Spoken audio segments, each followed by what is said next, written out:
Given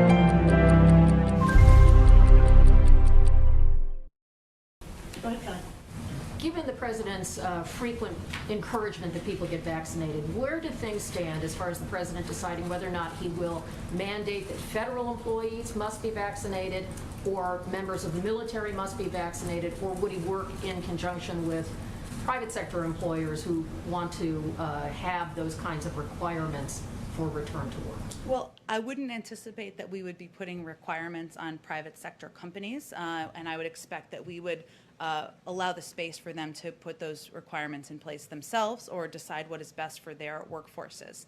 Obviously, I don't have any update. There's no new information I can provide on any requirements as it relates to federal employees, and certainly as it relates to the military, we would rely on the advice and guidance of the Secretary of Defense. So that's not something that's kind of in the works to consider whether the president would have that kind of a requirement? I don't have any update on that at this point in time. Does the president have a reaction to the indictments of 4 former police officers in Minnesota related to the George Floyd case and civil rights allegations against them? Well, obviously we have seen the reports and we are watching any follow-up closely.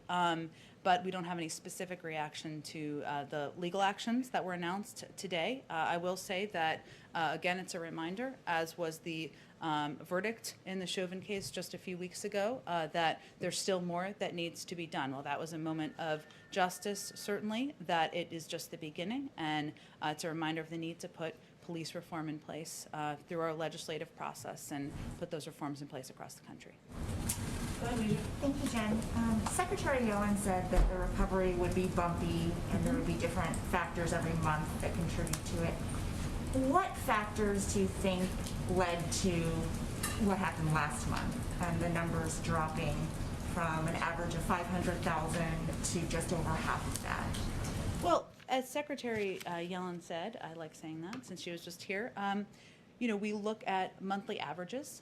We don't, it's one of the reasons why we don't celebrate and bring champagne and balloons in when the numbers are far above expectations, is because we know that that we have to look across a span of time and not overanalyze one particular month. So we look at it as across the course of 3 months, there was an average of 500,000 jobs that were created.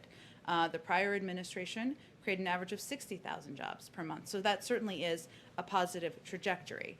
In our view, as we look at this report, it's just a reminder, and our biggest takeaway is that it's going to take time and effort to heal the economy. It emphasizes the steep climb out from this economic crisis and the fact that more is needed.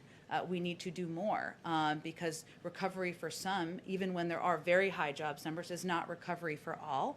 And we will continue to advocate for moving forward with the American Jobs Plan as a result.